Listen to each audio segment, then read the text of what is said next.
Olá pessoal, espero que estejam todos bem. Hoje nós vamos começar uma nova linha de atuação, uma linha de entrevistas especiais com personalidades e especialistas em cada assunto. Como nós já sabemos, o mundo está mudando. Ultimamente, os acontecimentos têm levado a humanidade à excitação e à ansiedade para saber o que está acontecendo. Objetos voadores estão aparecendo no mundo inteiro, no céu dos Estados Unidos. Muitos deles são balões, espiões, e essas aparições têm levado os congressistas americanos a ficarem bem preocupados com relação à segurança nacional. Muitos acham que isso pode ser uma obra dos eternos inimigos, as supernações, China, Rússia, e se for, como é que fica a situação? Então essa é a maior preocupação dos Estados Unidos, das autoridades americanas, com relação à segurança nacional. Por isso, se abriu no Congresso uma espécie de CPMI, onde nós temos ali senadores e deputados investigando e trazendo pessoas sérias para falar sobre o assunto. São pessoas de nível assim, de diretoria de agências de informação, agências secretas de investigação, de inteligência, que confirmaram as informações que deram anteriormente de que os Estados Unidos estão de posse de entidades biológicas extraterrestres. Pois hoje nós vamos conversar com um dos maiores especialistas nesse assunto, na ufologia, no Brasil e no mundo. Ele é ufólogo, é escritor e apresentador do canal Enigmas e Mistérios no YouTube. É um canal bem visto, Quando você tiver a oportunidade, dê um pulinho lá para conferir. E ele também é co-editor da revista OVNI Pesquisa. Nós estamos falando de Edson Boaventura Júnior. Olá, Edson, muito obrigado por aceitar o nosso convite e participar aqui de nosso programa de entrevistas. Paulo, eu que agradeço aí a oportunidade de estar compartilhando informações ufológicas aí de primeira com o teu público aí. E o assunto, como você falou, tá pegando fogo, lá nos Estados Unidos e em todo o mundo. Desde 2020 aí que o assunto vem reacendendo, e agora nós tivemos aí a audiência pública no Congresso Nacional Norte-Americano, onde houve algumas denúncias, de existência aí no governo norte-americano, algumas agências de inteligência, de corpos não humanos, de naves inteiras e fragmentos de naves, Isso aí deve dar muito caldo aí, grosso, pro resto aí deste ano de 2023. A gente já está até sabendo que a NASA também já se pronunciou agora, hoje, falando que até agosto ela vai trazer a público o que ela sabe, algumas explicações a respeito dos UAPs, que é a terminologia utilizada atualmente para OVNI, para drone espião, algum fenômeno atmosférico anômalo ou astronômico desconhecido, Mas o OVNI, o disco voador, ele está inserido dentro dessa sigla UAP, que em português significa fenômeno aéreo não identificado ou fenômeno anômalo não identificado. Ô Edson, no passado muita gente ria bastante quando a gente falava dessas coisas de ET, de nave espacial, todo mundo achava isso ridículo. Hoje, esse tipo de coisa já não existe mais. Por quê? Porque as evidências são muitas. Tem muita gente aí registrando, hoje em dia, qualquer um que tiver um celular na mão pode registrar um acontecimento como esse aí. Mas já que nós começamos a falar dessa audiência no Congresso americano, o que você especificamente achou daquilo que foi apresentado falado pelo David Fravor, que é aquele piloto, né, da Marinha Americana, e o David Grush, que foi o último, né, que acabou confirmando que os Estados Unidos estão de posse não só de entidades biológicas extraterrestres, mas também de pedaços de naves espaciais e algumas delas até inteiras. Você acredita nisso? Olha, eu acredito já há muitos anos, né? Há décadas que os ufólogos vêm falando que os Estados Unidos têm naves e têm corpos não humanos lá, né, extraterrestres ou tripulantes dos objetos voadores não identificados. E nessa audiência, o que chama atenção e que a gente poderia falar assim é que é um fato histórico que está acontecendo, um fato histórico, porque nunca antes denunciantes, né, dessas coisas vieram a público e principalmente num Congresso Nacional jurando, né? Eles fizeram um juramento sobre a Bíblia. Então, se você jura ali que vai falar a verdade, somente a verdade, se eles contarem alguma mentira, alguma coisa assim, eles estão sujeitos a pegarem aí de 5 a 10 anos de cadeia e pagarem altas somas, né? Alguns milhares de dólares de multa.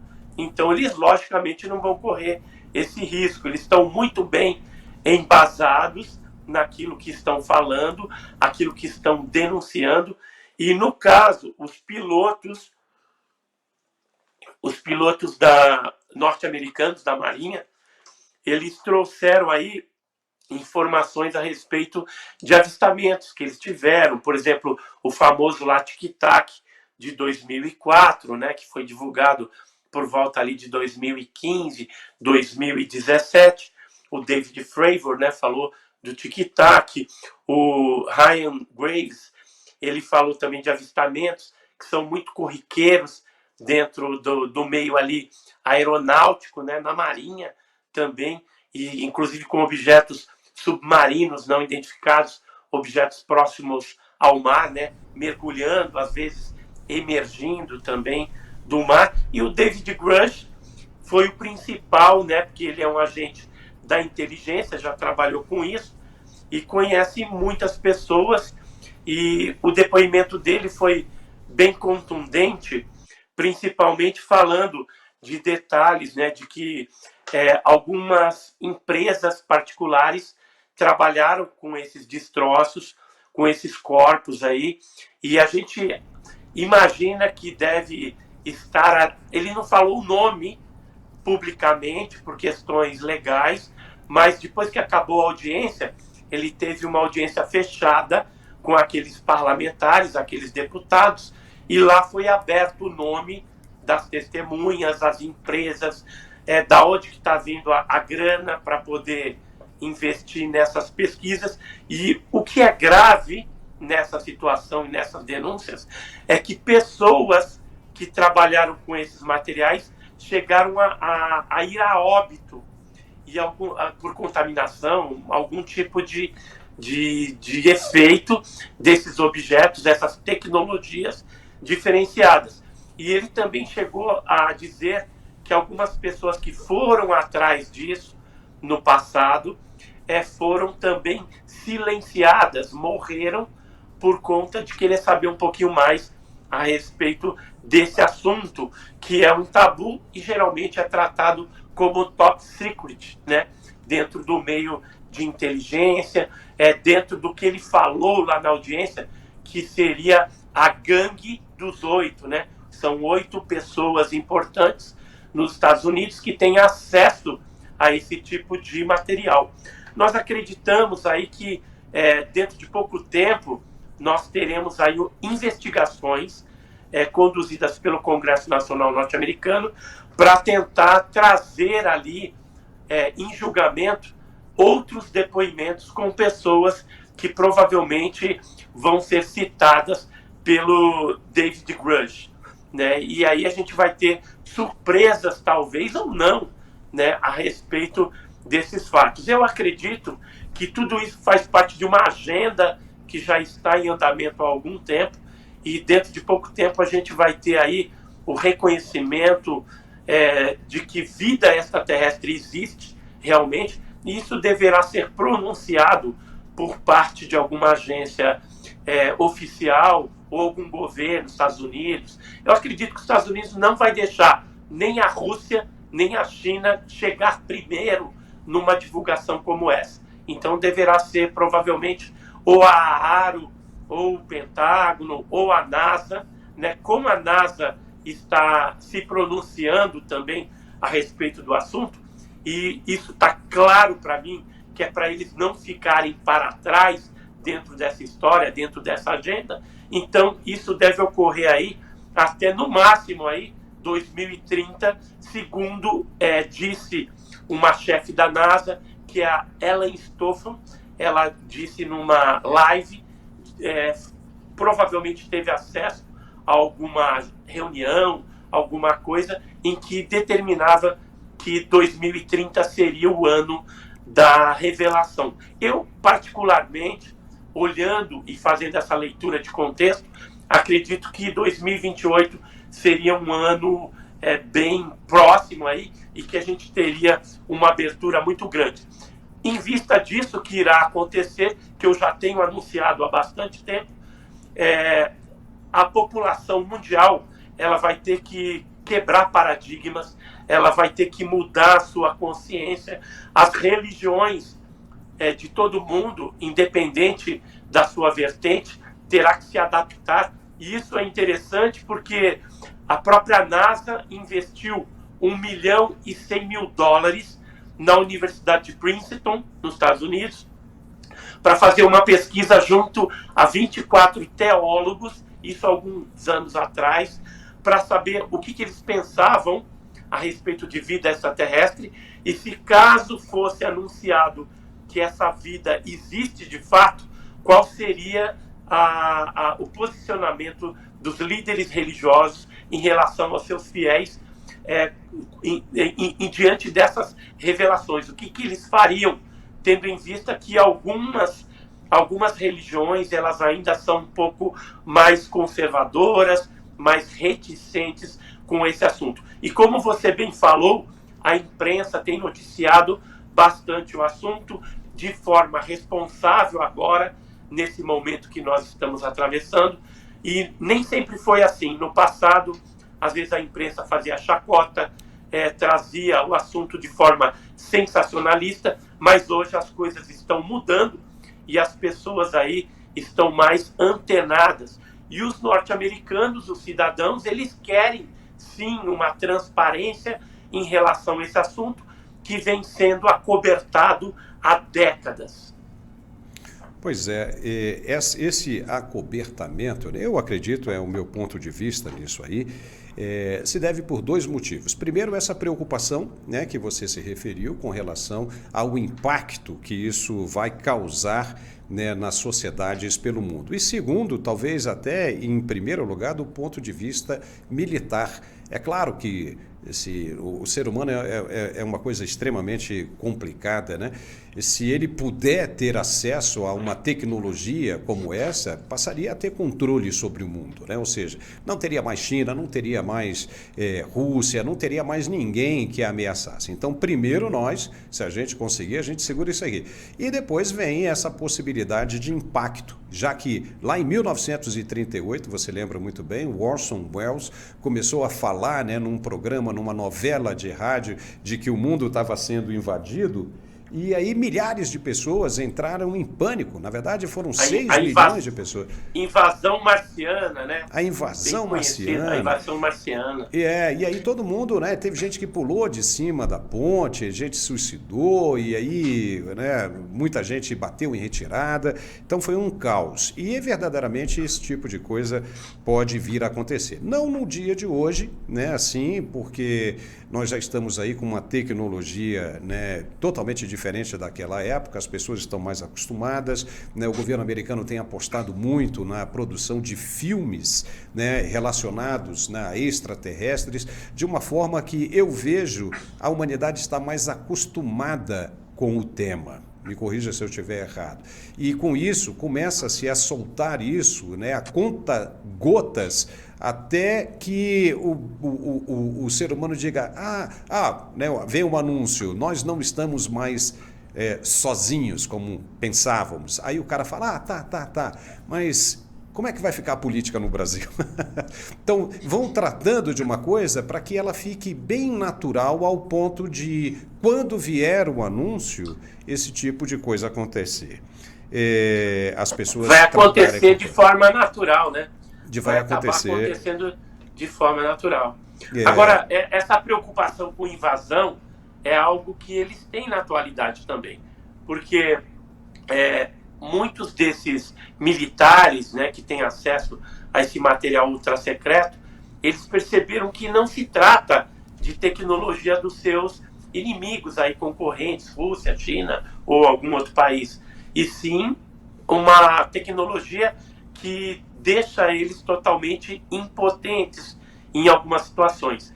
Mas nem todos os objetos voadores não identificados são, vamos dizer assim, tem assim um poderio tão forte. Alguns são vulneráveis, tanto é que vez ou outra são abatidos, né?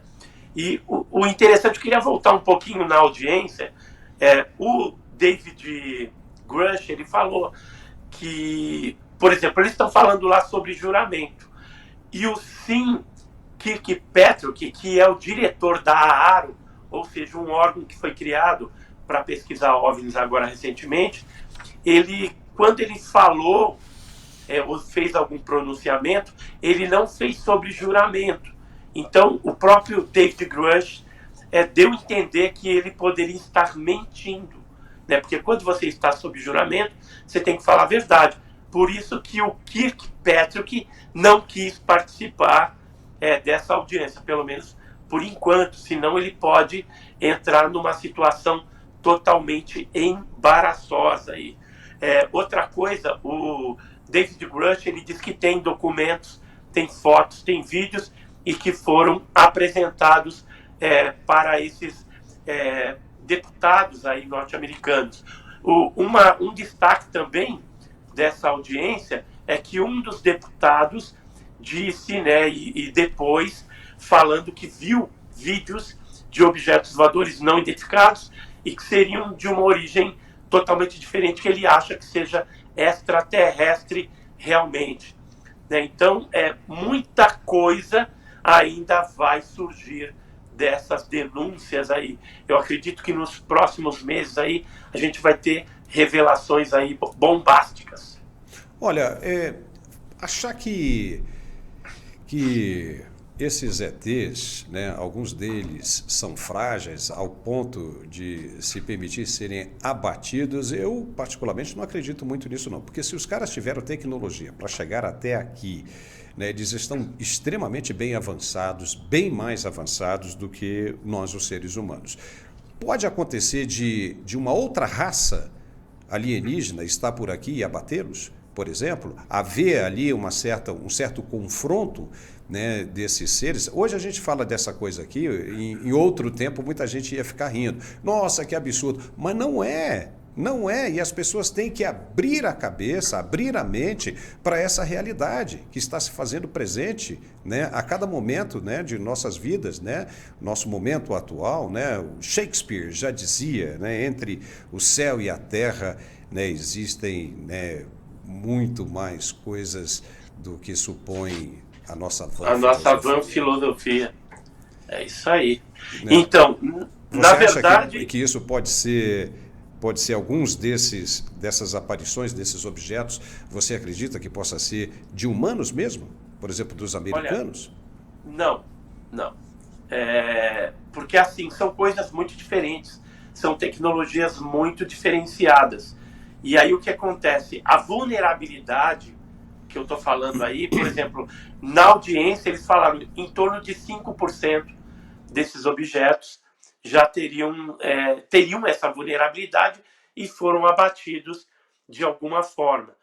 E aí foram recolhidos, né, talvez na famigerada Área 51, algumas bases Wright-Patterson, por exemplo, e algumas outras bases aí que são secretas e já bem conhecidas dos ufólogos, né? Inclusive, os americanos, não é de hoje, que eles têm acordos com alguns países e, vez ou outra, eles vão nos países para recolher esses objetos e também esses corpos não humanos. O Brasil, por exemplo, tem um acordo com o governo norte-americano, isso já há muito tempo. Eu localizei uns documentos antigos do projeto Blue Book, por exemplo, que é o projeto Livro Azul.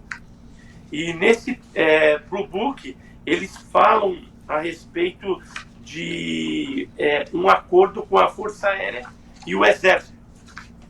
Então aqui, ó, tem alguns documentos aqui do projeto Blue Book, tem alguns fax também da Embaixada norte-americana no Rio de Janeiro, tal. E aqui eles falam da captura de 5 pedaços de objetos, 5 peças de objetos que foram coletadas no interior de São Paulo, na região de Leme ali. E aí eles falam aqui, ó, cooperação, eu até pintei de amarelinho, cooperação com Brazilian Army, com a Força com o Exército e a Força Aérea, com os dois. E a Força Aérea Brasileira, os dois. Então, isso é antigo, isso é de 66. Então, veja que já naquela época, ó, por exemplo, esse aqui é um outro documento de 1976, isso é tudo liberado pela Lei de Liberdade de Informação norte-americana, e aqui fala que o objeto teria sido avistado quando caiu no dia 6 de maio de 66, numa região entre Curitiba, Paraná e Santa Catarina. E depois a aeronáutica coletou isso, levou para São José dos Campos, né, para o CTA, e do CTA foi levado à NASA, né, foi para um departamento em São José dos Campos chamado CNAE, CNAE, e depois os fragmentos foram encaminhados para a NASA. Está aqui, ó, NASA. Sim, dá para ver. Então veja que assim, existem documentos que comprovam que os Estados Unidos sempre esteve envolvidos nesses resgates de nave, de corpos. Por exemplo, tem o caso de Ubatuba. Esse aqui é um documento também norte-americano em que cita o caso de Ubatuba, que é uns fragmentos de um objeto que explodiu na Praia das Toninhas em 57. É um caso bem conhecido. E o interessante dessa história de Ubatuba, aqui tem alguns fragmentos do objeto de Ubatuba. Hoje se fala que isso aqui seriam ultramateriais.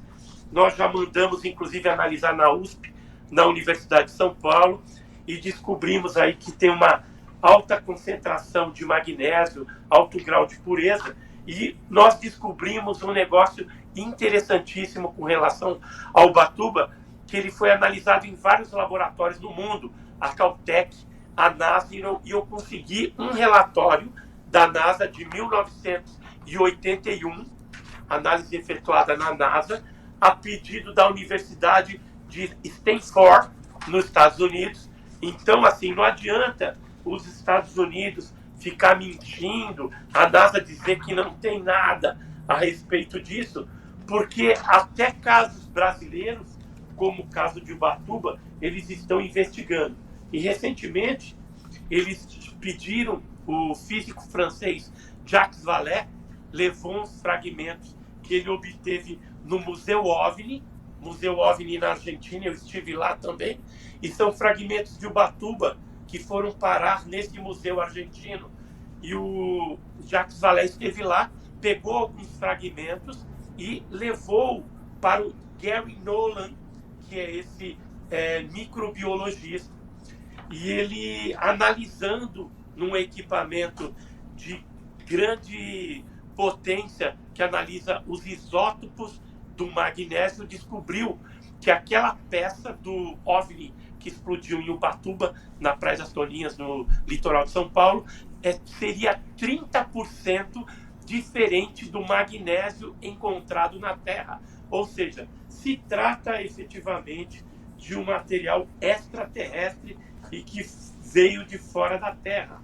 Para você ter uma ideia, só para concluir, no passado foram feitas também análises que confirmaram a pureza do magnésio, e eu levei também essas amostras para especialistas em meteorítica, para saber se seria meteorito, né? Ou algum bólido de alguma coisa. E os analistas em meteorítica foram categóricos, tem os laudos também, falando que meteorito não é. Então, só resta uma possibilidade. Se trata efetivamente de um OVNI autêntico. E hoje no Brasil nós temos esses fragmentos, temos pedaços de discos voadores, e também os Estados Unidos tem muita coisa lá. Bom, bem interessante. Eu ia te perguntar justamente isso, né? Se você não acha que isso poderia ser um pedaço de meteorito, mas você já explicou. Sabe o que você me fez lembrar? Né, daquele caso né, do brigadeiro Osiris Silva, que na ocasião ele era ministro da Aeronáutica e ficou conhecido como a Noite dos OVNIs, onde ele perseguiu 6 OVNIs, né, indo para São Paulo, né, para São José dos Campos. Né, você lembra disso? Vamos falar disso, lembro, vamos falar disso. Mas só para mostrar aqui para vocês, isso aqui é o atestado de um desses especialistas de meteorítica, né? Então ele fala aqui, ó, resultados aqui, ó. Tá, o resultado ele falou, considerando a análise química dos 2 laudos apresentados com índices percentuais de 99,3 de magnésio e inclusões compostas, preferencialmente de MgO, que é óxido de magnésio, bem como análise morfológica realizada nas amostras, atesto que não se tratam de amostras de meteoritos metálicos, sideritos, pois os tais chegam a ter, no máximo, um teor de 26% de magnésio combinado com outros elementos químicos que não foram detectados nesses fragmentos metálicos. Esses outros elementos seriam estanfiodita, farringitonita, níquel, ferro, né? Que não tinha nesses fragmentos metálicos que possuem um 99,3, 99,9. Falando da noite oficial dos OVNIs, na verdade foi um fato memorável que aconteceu no Brasil na noite de 19 de maio de 1986. Nós, na revista OVNI Pesquisa, fizemos até um especial, né, sobre a noite oficial dos OVNIs aí. E nessa revista a gente traz toda a história. Foi uma perseguição empreendida pelos caças Mirage e F-5 da Força Aérea Brasileira a mais de 2 dezenas de objetos voadores não identificados. Como você bem falou, o Osiris Silva, ele juntamente com o comandante Alcir, perseguiu uma dessas luzes. Na verdade não foram 6. Mas ele tentou ir ao encalço. Deixa eu ver se eu tenho alguma coisa do Osiris. Tem, para te mostrar. Inclusive, o Osiris, ele chegou a publicar no livro dele A Decolagem de um Sonho, no penúltimo capítulo, ou antepenúltimo, essa história da perseguição do OVNI que aconteceu em São José dos Campos. Os objetos eles foram avistados inicialmente em São Paulo, São José dos Campos, Rio de Janeiro. Foram detectados em 3 tipos diferentes de radares. E para provar para você, eu tenho aqui um telex do DIA, do Departamento de Inteligência norte-americano, que fala justamente dessa noite de 19 de maio de 86. E na parte de cima aqui, ele fala que 3 diferentes tipos de sistemas de radares nos fazem acreditar que alguma coisa sobrevoou o Brasil na noite de 19 de maio. Aí eles citam aqui embaixo o Osiris Silva, né, e comentam a respeito desse fato. Na época foi feito um relatório oficial que demorou muitos anos para serem liberados. Hoje estão disponibilizados no Arquivo Nacional, né? Qualquer pessoa pode ter acesso a esses relatórios. Os relatórios eles foram disponibilizados 23 anos depois. Essa aqui é uma das páginas do documento, onde ele traz aí informações de que os objetos que foram observados, eles apresentavam inteligência e aparentemente eram teleguiados, né? Então eles saíam de uma velocidade zero para 15 Mach, 15 vezes a velocidade do som. Então foi um negócio incrível. Os objetos chegaram a ser filmados porque foi uma onda que aconteceu. Os objetos eram essas bolas luminosas, multicoloridas. Foram fotografados também pelo pessoal de um jornal em São José dos Campos. E, além disso, houve um avistamento coletivo numa base de Guaratinguetá, onde o capitão Antônio Sérgio Fiuza, capitão Fiuza, juntamente com mais 2.000 militares, observaram esses objetos fazendo evoluções em cima da Escola de Especialistas da Aeronáutica de Guaratinguetá, isso no dia 19 de maio de 86, e logo depois de um blackout, né, os objetos chegaram até a interferir na luz elétrica da base da cidade ali de Guaratinguetá. E o interessante é que se fala muito de vídeos, né, feitos pelos militares da Noite Oficial dos OVNIs. E isso existe sim, só que está guardado a 7 chaves nos arquivos de inteligência. Mas tem alguns relatórios que foram liberados e que falam aqui, ó, foi feita gravação em vídeo. Então, mesmo que eles neguem, né, isso aqui é um documento oficial da Força Aérea, está no Arquivo Nacional, documentos assinados. Esse aqui é datado de 29 de maio de 86, do capitão Francis Cângeles, e ele fala a respeito de umas ocorrências que ocorreram no dia 25 de maio. Por que eu estou falando 25 e antes eu falei 19 de maio? Porque essa noite oficial dos OVNIs, 19 de maio, é a que ficou mais conhecida, mas na verdade houve uma onda de avistamentos que durou 10 dias, do dia 19 ao dia 29 de maio de 1986, né? Muitos pilotos que hoje já estão fora da aeronáutica e que deram depoimentos posteriores ficaram impactados com aqueles objetos naquela perseguição que depois foi até cancelada, né? Porque os objetos voltaram no dia 29, foram para Santos, no litoral paulista, tinha um grande objeto em forma de charuto e que foi recolhendo vários objetos pequenos que foram adentrando e depois encerrou-se aqueles avistamentos que durou a onda da Noite Oficial dos OVNIs, ou a onda de maio de 86.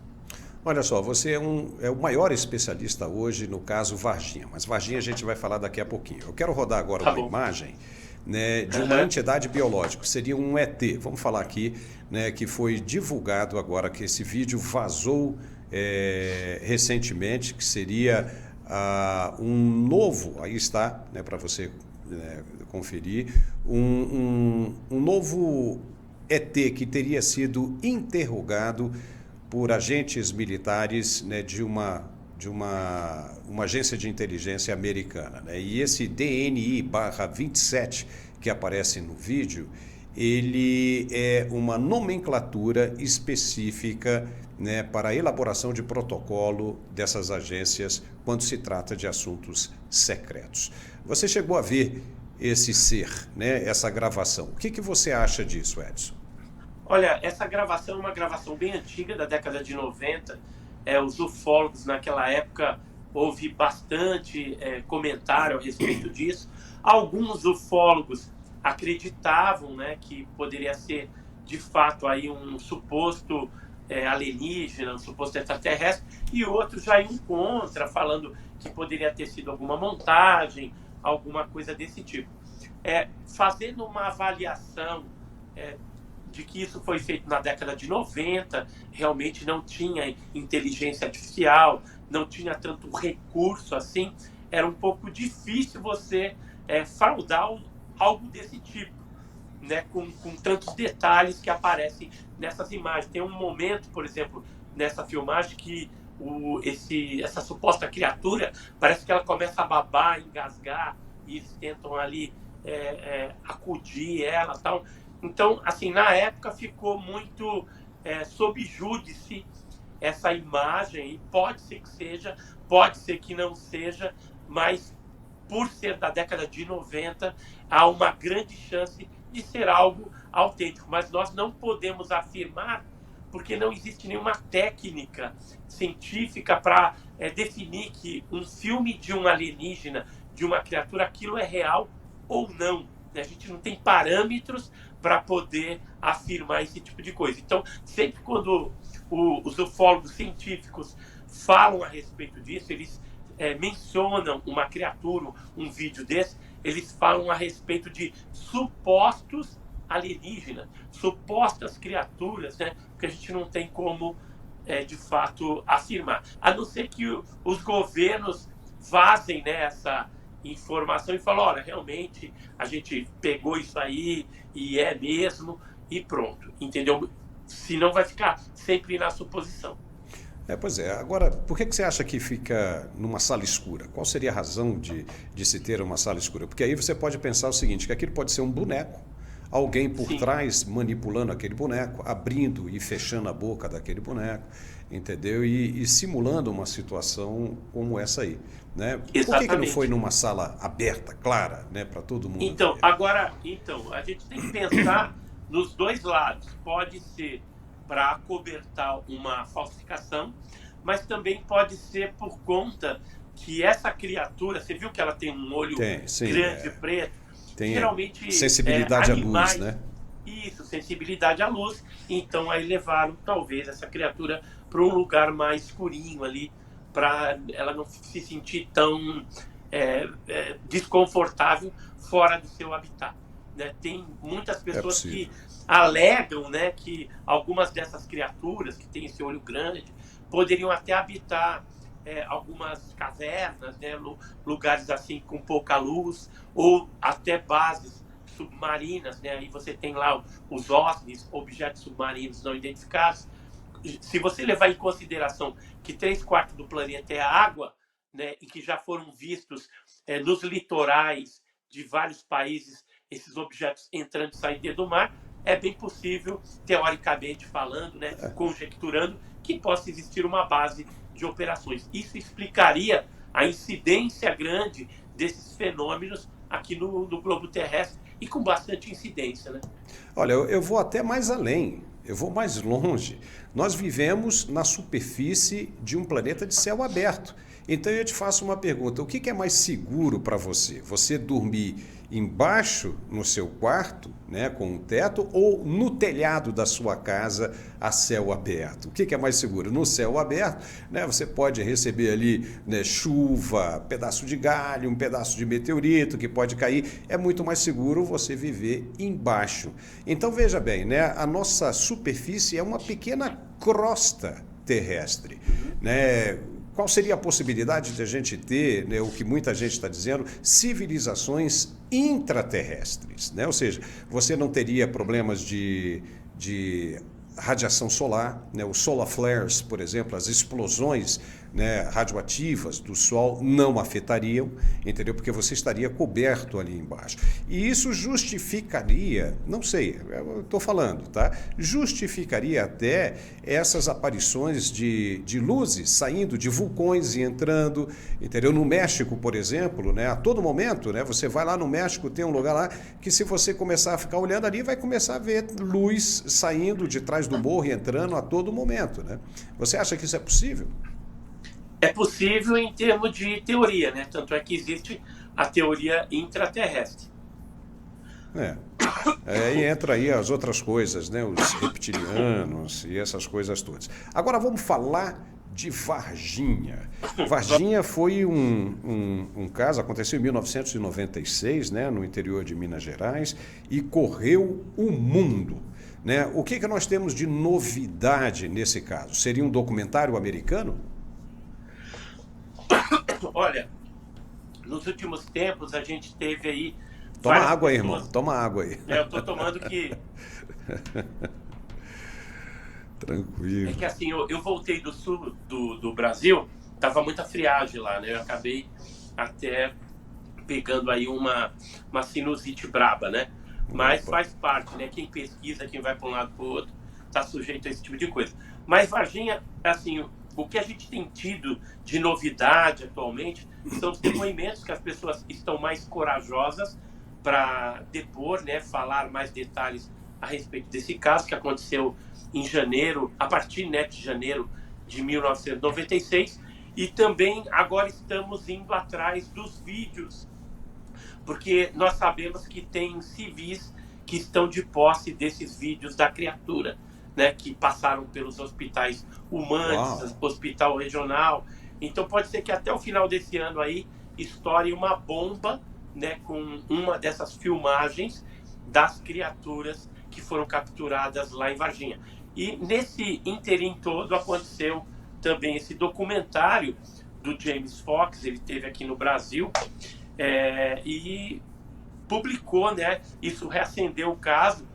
O documentário dele tem pontos positivos e tem pontos negativos, né? Tem algumas mentiras ali também. Infelizmente, nós não pudemos assessorá-lo, né, no que ele publicou, mas mesmo assim ele é o diretor, ele publica o que ele quiser, né? Então ele acabou publicando alguns depoimentos que já haviam sido descartados como fraudulentos pelos pesquisadores do Grupo do Sete, do qual eu faço parte, eu fiz parte em 96, eu, o Birajara, Franco Rodrigues, o Vitório Pacatini, o falecido Claudir Covo, o Eduardo Mondini, Oswaldo Mondini e o Jamil Villanova. Esses eram o Grupo do Sete, que tinham acesso irrestrito aos depoimentos, aos materiais do caso Varginha, tanto depoimentos civis como depoimentos militares. E agora, recentemente, a gente tem recebido também alguns depoimentos de militares e de pessoas envolvidas nos hospitais e principalmente depois quando a criatura foi levada para a Unicamp, em Campinas, onde o Badam Palhares, famoso médico legista, juntamente com Conrad Metz e sua equipe de médicos, realizaram algumas experiências com a criatura viva e com uma criatura morta. Uma outra criatura também foi encaminhada para Iperó, em São Paulo, que é uma base de segurança máxima da Marinha. Porém, as criaturas que estavam em Campinas depois foram levadas pelos americanos que permaneceram lá em Campinas durante algum tempo. Inclusive, na audiência pública que teve lá nos Estados Unidos, era para terem chamado um dos pilotos da USAF, da Força Aérea Norte-Americana, que transportou a nave e que transportou as criaturas, os caixãozinhos, do Brasil, de Varginha, até os Estados Unidos. Uau, né? Só que, bacana. infelizmente, isso não veio à tona ainda. Mas eles já sabem que tem um dos denunciantes que seria esse piloto, né, da Força Aérea Norte-Americana, que participou ativamente no caso Varginha.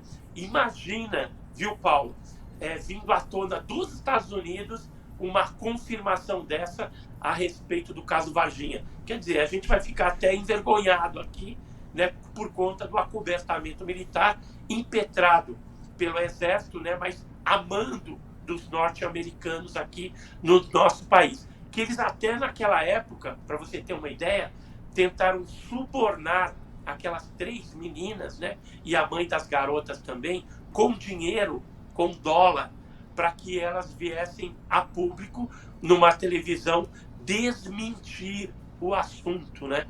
Então, assim, tudo que se faz a respeito do caso Varginha é válido. Esse documentário que está aí, ele é válido também. Tem algumas imperfeições, poderia ter sido melhor burilado, trabalhado, mas tudo é válido quando se diz a respeito do caso Varginha, que é um verdadeiro arquivo X que aconteceu no Brasil, mas real, que teve inclusive morte, né, de policiais militares, de pessoas do Exército, de civis, e o que se sabe, assim, que foi divulgado é a morte, por exemplo, do Marco Eli Xerezi, que era um PM da P2, da Polícia Militar Mineira. Eu vou te mostrar aqui a foto do Marco Eli Xerezi. ele capturou uma das criaturas naquela época e ele foi arranhado embaixo da axila. É isso que eu ia te perguntar. Foi esse aí que encostou sem luva e encostou nele e depois pegou uma infecção? Ele foi arranhado, exato. Ele foi arranhado embaixo da axila, rasgou a camisa dele. Ele estava com o companheiro dele, o Eric Lopes, e aí eles levaram essa criatura lá para o pronto-socorro do regional, do hospital regional. Só que aí o médico não quis atender, eles saíram. Eu não sei se ele foi arranhado antes ou depois, porque essa criatura, ela foi atropelada pelo carro deles, no bairro Jardim Andere, e aí provavelmente ela estava sentindo dor.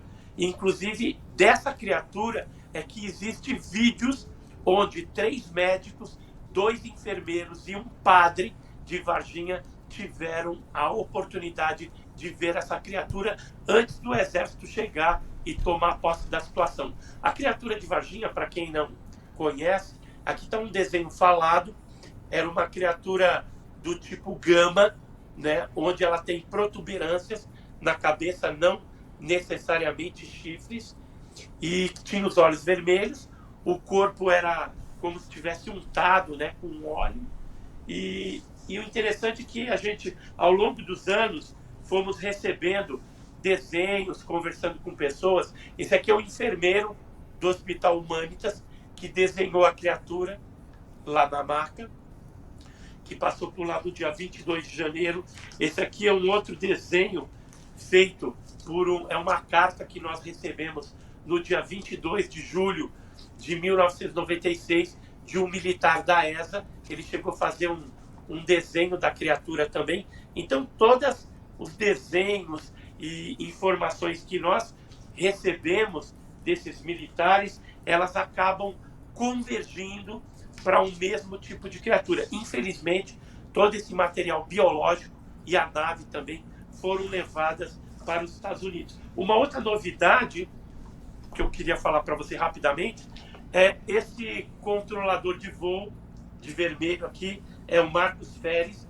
Ele é um ex-controlador de voo e ele disse num canal aéreo, numa live, que ele estava no dia 20 de janeiro na operação, quando de repente no radar apareceu lá um C-17, uma aeronave de guerra, né, cabe dentro dela 77 toneladas, é de tropa ali, pode carregar um monte de coisa, e ela estava entrando no espaço aéreo brasileiro sem o AVOEM. O que é o AVOEM?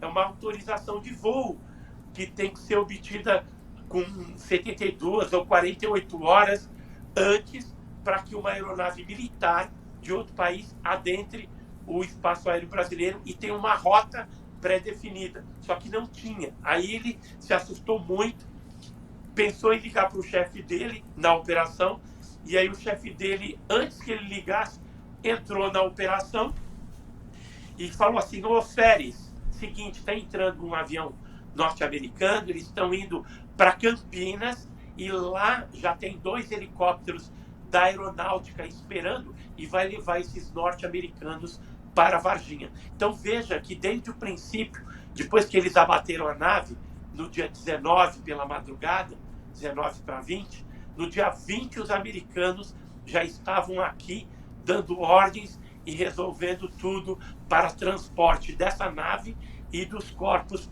dos seres que foram capturados nos dias subsequentes, no dia 20, 21, 22 e até em julho tentaram algumas capturas, porque algumas criaturas ficaram soltas, principalmente ali à margem do Rio Verde, que margeia Varginha, Três Corações, várias cidades do sul de Minas.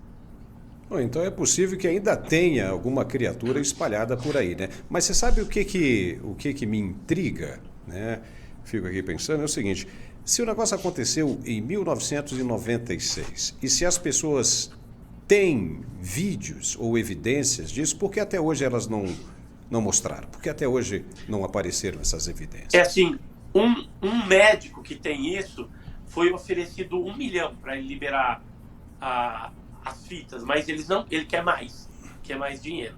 Porque um negócio desse vale muito dinheiro. Vale. Você tem ali as imagens de criaturas biológicas não humanas, né? Você tem algo diferente. Então, é um negócio muito valioso. Agora, por parte dos militares, a gente sabe que existem filmagens do ET de Varginha que estão de posse do Exército, da Força Aérea Brasileira, da Polícia Militar Mineira, né? Tem alguns vídeos também que acabaram ficando na Marinha Brasileira, lá em Iperó. Então, assim, veja que esses vídeos militares que estão classificados dificilmente virão aí à tona. Então, a gente vai ter uma complicação. A não ser que os Estados Unidos escancarem e aí o nosso governo aí, de repente, resolva abrir também. A gente não sabe quais são os termos dos acordos com os americanos. A gente sabe, por exemplo, aí que eles já estão coletando esses materiais do Brasil há muito tempo. E, em troca, eles dão tecnologia da aviação já defasada, SIVAN, aviação de quinta geração, entendeu? Então, é isso aí que o Brasil está recebendo em troca desse material. E eu fico até pensando, a gente poderia até no Brasil desenvolver laboratórios para trabalhar esses metamateriais, ultramateriais, mas eu não sei se é interesse do governo brasileiro. E aí, de repente, o próprio governo brasileiro entende que os americanos estão mais evoluídos, estão mais avançados e teriam mais condição de tratar com essas tecnologias aí alienígenas. E aí, através de um processo de engenharia reversa, eles vão pegando essa tecnologia alienígena e aplicando na tecnologia terrestre de modo a avançar, a dominar belicamente outras nações, criar drones aí superpotentes. Você veja que a nossa comunicação celular tal avançou bastante, né? Principalmente depois da captura e dessas engenharias reversas que estão sendo feitas aí ao longo desses anos. Olha, esse é um tema bem interessante, né? Todo mundo gosta disso, né? Todo mundo gosta. Dá só uma olhada aqui, né? Vê se dá para você ver lá. Ufologia Brasil, em homenagem aí ao Edson. Tá aí, né? Que tá aí, botei aqui uma camisa, né, de ufologia. Tô vendo, olha que bacana isso aí, né? Isso é legal, né? Isso é legal, né? Agora, existem aquelas conversas de que tem aí esses... Olha o ET de Varginha aqui, ó. Olha só! Essa cabeça foi feita naquela época pelo Jamil Villanova, quando a gente estava pesquisando, né? E eu tenho ela até hoje aqui. E você mostrou museu, isso? Né? E você mostrou isso para as meninas lá, para as pessoas que viram de fato? Sim. E eles disseram que era semelhante a isso aí mesmo? Era semelhante a isso, exatamente. Uau, uau. E assim, muitas coisas que a gente tem guardado aqui de pesquisa, de evidências físicas, marca de pouso, amostra de solo que foi alterada, né, pelo pouso do disco voador, pH alterado, esterilidade de solo, superadubação, o solo que fica ali, de certa forma, com uma película que você joga água e não absorve água, aquela abrasivo, terra e tudo né? mais.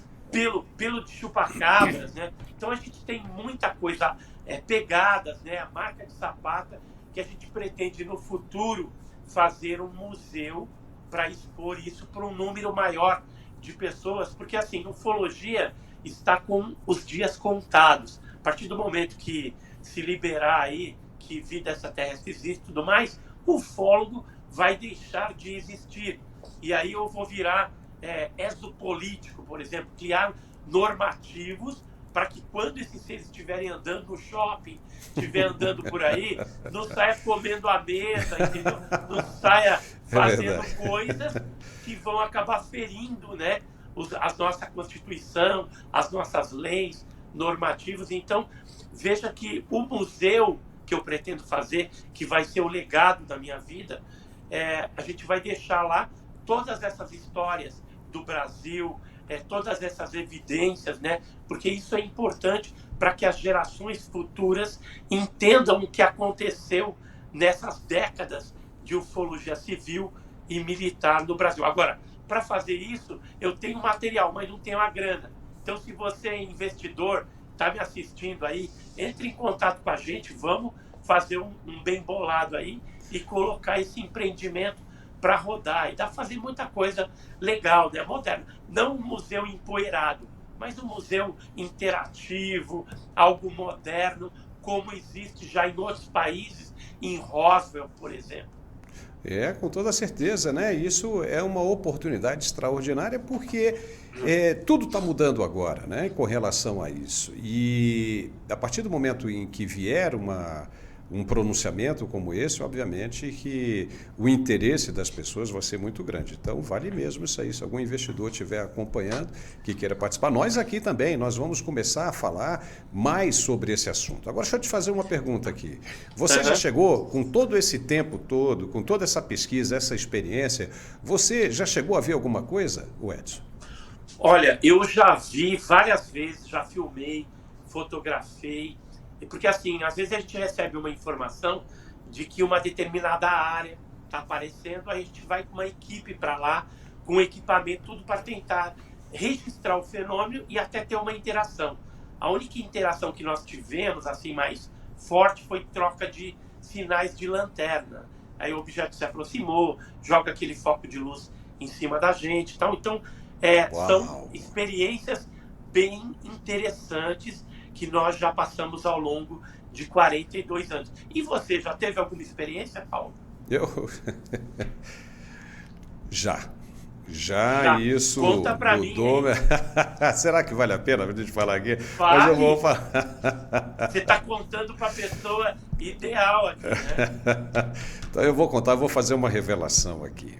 Tá? Na verdade, eu tive um monte de experiências assim, dessa natureza. Nossa, minha família, quando estiver vendo isso, vai falar, não acredito que ele está tocando nisso de novo, porque as pessoas não acreditam na gente, né? As pessoas acham que, o cara está maluco, que o cara está, né? Mas eu vou falar.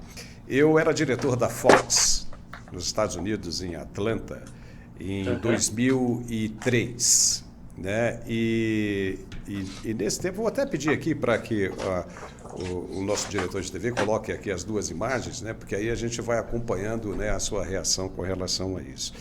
Eu vou falar, hein? Eu vou falar. Mas são aquelas experiências realmente que mexem com a vida da gente.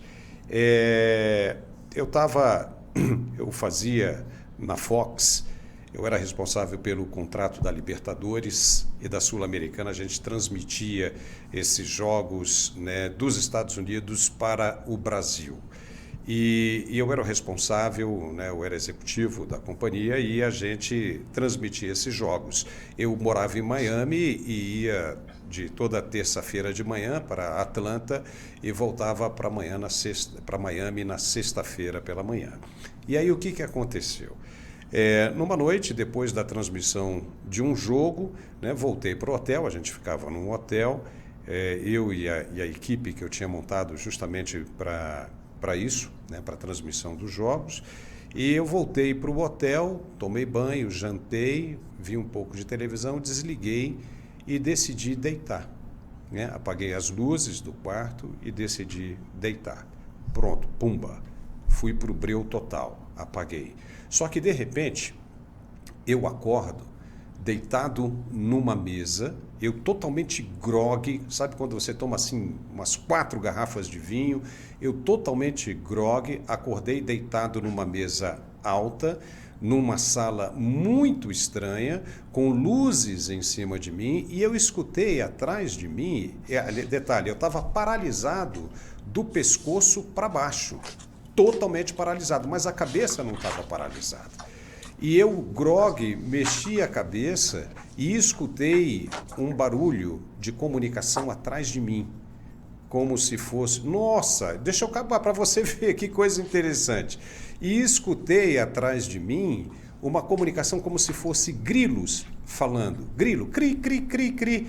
Então eu olhei, a única coisa que mexia era o pescoço para cima. Eu olhei por cima do meu ombro Virei grogue e olhei embaixo, eu vi dois homenzinhos, eu não sei se eles eram pequenininhos ou porque a mesa, carecas, dois homenzinhos carecas, mas a cabeça era mais um formato quadrado, mais aquadradada, né? Vamos, eu posso dizer assim, como se fosse um filtro, né, daqueles de barro. Esses dois homenzinhos, mal encarados, estavam conversando, olhando para mim. E eu falei o seguinte, né? Em inglês, estava ali, eu olhei e só lembro que eu falei, oh, fuck. E virei. E aí eu fui de novo, apaguei e senti eles mexendo no meu cérebro. E eu abri o olho novamente, sentindo eles mexendo no meu cérebro e disse de novo, oh, fuck. Aí, pumba, apaguei. Aí eu acordo no meu quarto, sentado, suando e gritando. Isso nunca tinha acontecido na minha vida.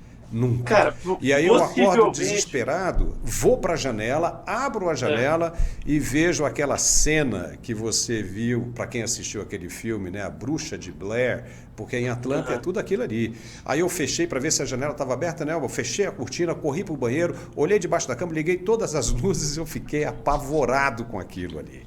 E aí o que acontece? Eu dormi de luz acesa. Mas o curioso é que não havia nada, eu não tive mais nenhum sonho naquela noite. Olha aí, é bom que minha família esteja vendo isso aí. E eles eram carecas, baixinhos, exatamente, muito mal encarados, desse jeito, mas mexendo. Aí, resultado, vou te falar um negócio, não dá para ver aqui, porque eu estou com cabelo, aonde eles mexeram, não nasce cabelo aqui. Está caindo. Aonde eu senti, e minha família não tem nada disso, entendeu? Nas suas narinas já sangrou assim, ou naquela época? Você lembra de ter sangrado? Já. Eu achava que isso pudesse ser... Eu vou te falar mais uma coisa com relação a isso. Então, eu não sei se a turma vai coisar, mas são coisas que eu guardo, que eu falo para minha família, e aí eu falo que eles colocaram um chip, mexeram na minha cabeça. Aí o que acontece? Hoje, há muitos anos tem isso, quando o meu olho lacrimeja e eu olho para a luz e fecho, eu vejo, tanto num olho quanto no outro, bem no canto, com muita dificuldade, eu vejo um objeto como se fosse um carrapato. Sabe um carrapato? Com aquelas 6 patazinhas, de um lado e de outro. Eles nunca saíram dali. E você só consegue, eu só consigo ver se eu fecho. Aí eu fico pensando o seguinte, será que essas coisas, né, vai falar, o Paulo é maluco, Não, cara, isso aconteceu. Eu estava numa situação... Você foi abduzido. Eu acredito nisso. Eu vou fazer uma ressonância na cabeça para ver se existe alguma coisa disso. Agora, por exemplo, se for biológico... Nossa, eu contei, eu não acredito. Vai resolver. Que eu contei isso aqui no ar. Se for metálico, alguma coisa metálica que eles deixaram, aí um simples raio-x do crânio vai aparecer alguma coisinha ali. Às vezes eles colocam em outras partes do corpo também. Isso aqui é um implante metálico na mão, tá vendo? Sim, tô vendo. E tem implantes metálicos, biológicos, são vários. Olha aí, olha aí, esse que você tá ali, ó, peraí. Esse aí que você está colocando, o segundo redondinho, que parece um carrapato, é aquilo que eu vejo no meu olho, só que pequenininho, nos dois lados. Não, esse do meio, o do meio. Esse aí, rapaz, exatamente isso. Olha só, não acredito que eu estou falando disso, mas eu vejo isso aqui nos meus 2 olhos. Bem pequeno, bem pequenininho. Assim, entendeu? Possivelmente você pode ter Você me pediu para contar e eu contei. Implante. Então, interessante. Foi em 2003. E aonde eles mexeram, olha lá, não dá para ver. Está bem aqui assim, ó, olha lá. Dá para ver. Estou vendo. E aí, o que acontece? Não nasce ali. Não é nasce uma coisa cabelo. Curiosa, não nasce. E na minha família ninguém tem isso, apenas eu.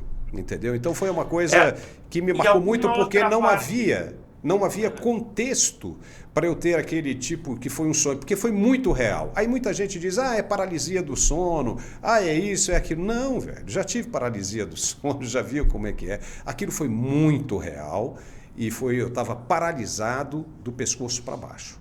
Não conseguia mexer nada, apenas a cabeça. Deixa eu te perguntar uma coisa. Na perna ou no braço, você tem alguma marquinha que seja, assim, parece um afundado, que você pega o cigarro, fica aquilo meio enrugadinho, mas meio afundado na pele? Você já percebeu alguma coisa no seu corpo? Porque às vezes Já eles tem marcam... outras coisas que depois aí, numa outra ocasião, eu mostro. Aí né? você me fala, Tem, então. Aí tem, você me fala. tem. Bom, Porque, eu gosto, a partir daí eu estudei muito o tema, porque eu fiquei muito assustado, né? Era uma coisa que realmente pegou, mas... E depois daí tem esses 2 carrapatinhos bem pequenininhos que eu só consigo identificar quando eu lacrimejo o olho olhando para a luz, mas tanto no olho quanto no outro. E eles nunca saíram daí, estão fixos. Esse aqui é o negócio, eles estão fixos, eles não vão para um lado nem para o outro. É muito, muito, muito curioso isso. Bom. E você sonha com ET também de vez em quando, não sonha? Não. Não, nem nada. Sonho, cara, sonho pra caramba. E mais, e tem sonho que eu fico apavorado. Você não tem ideia. Tem sonho que eu falo, eles estão vindo de novo, meu coração começa a bater e eu acordo com o coração batendo, apavorado. Disparado, o que pode ter sido isso? Você está me entendendo? Se foi naquele dia, eu fico com medo amanhã ou depois, né? Se isso é verdade, mas eles estão monitorando. Eu acredito que deve ser bom. Você está lascado pro resto da vida. Né? Porque eu vou perder toda a minha audiência, Edson, com isso, depois que eu falei isso. Não, fica tranquilo que isso é normal. É normal. Tem aí pelo menos umas 30 mil casos oficiais registrados de pessoas que já passaram por essas experiências. Inclusive, o índice maior é nos Estados Unidos, né? Que foi comunicado para especialistas como o Bud Hopkins, o Dave Jacobs, né? E outros pesquisadores aí que se ateram a pesquisar esses casos. O John Mack, falecido John Mack, da Universidade de Harvard, né? Ele esteve até em Varginha pesquisando as meninas. Então, assim, é normal esse tipo de coisa, só que as pessoas às vezes não lembram, porque é apagado da mente, é colocado um bloqueio mental. Lembra flashes. Eu lembro com nitidez, uma nitidez fantástica. Lembro que eles estavam aqui, ó, se comunicando, um grilo, som de grilo, sabe esse som semelhante ao de grilo? Cri, cri, cri, cri, que eu olhei por cima, todo grog, aí vi os caras e voltei e falei, oh, fuck. Aí já era, meu irmão. Aí já era. Não, já era. Poxa, muito bom o nosso bate-papo aqui, a gente conversou muito por uma bom, hora excelente. E meia. Espero tê-lo aqui novamente, espero que você tenha disposição de conversar com a gente. Você é uma pessoa extremamente extraordinária, né? Tem um conhecimento fantástico e é uma pessoa que nós vamos contar, porque essas coisas estão crescendo cada dia mais, estão avançando cada vez mais e nós vamos precisar de um especialista como você para a gente tentar entender tudo isso que está se passando. Como brinde, né, porque você contou a sua experiência, lembra que eu falei que eu tinha visto várias coisas, já fotografei, filmei? Então eu vou colocar 2 fotos aqui que eu fiz. Essa aqui foi em São Bernardo do Campo, né, em 2016, e essa daqui foi na Ilha de Páscoa em 2018, dia 14 de março de 2018. São semelhantes então, eles, né? São semelhantes. Então, bem, assim, o fenômeno, ele é real, não se discute mais se existe ou não. O que está se discutindo na atualidade, no meio ufológico, é da onde vem, por que estão fazendo essas abduções, implantes com as pessoas, e os engenheiros militares, pessoal da inteligência, cientistas, estão interessados nos metamateriais e ultramateriais. Estão interessados em implante, em pedaço de nave, em nave inteira, em tecnologia, para transformar isso aí em tecnologia avançada terrestre. Então é isso aí. Um outro detalhe, quem quiser adquirir a revista, a gente tem a revista OVNI Pesquisa, saiu agora, 17, recebi hoje a impressa. Essa daqui é uma especial sobre a Operação Prato, que aconteceu no norte do Brasil aí, tá bem legal, mas tem outras revistas lá, tem essa de Fátima. Fátima foi uma intervenção extraterrestre. Uau, vamos falar sobre uma isso. Aparição mariana. Vamos falar num próximo programa, que é bem interessante. Essa sua revista, ela é mensal, semanal? Ela é quinzenal? Bimestral. Bimestral. Olha, que legal, que legal. Bimestral. Aí porque dá tempo para você reunir os casos e tudo mais, né? As histórias. Isso. Aí como que acessa? www.ovnipesquisa.com.br. Tem a versão impressa e tem a digital também. E o canal Enigmas e Mistérios tem mais de 780 vídeos, né? A gente está colocando da Operação Prato. A gente fez uma playlist com vários depoimentos das vítimas, das pessoas que viram esses fenômenos naquela época. Então tá bem legal, imperdível. Você quer aprender um pouco mais? Entra lá. E se inscreve aí no Mundial Telenotícias também. É isso aí. Edson Boaventura Júnior, você é muito legal. Tá? Muitíssimo obrigado e nós vamos avançar bastante nisso, tá bom? Um grande abraço para você e até a próxima. Até a próxima.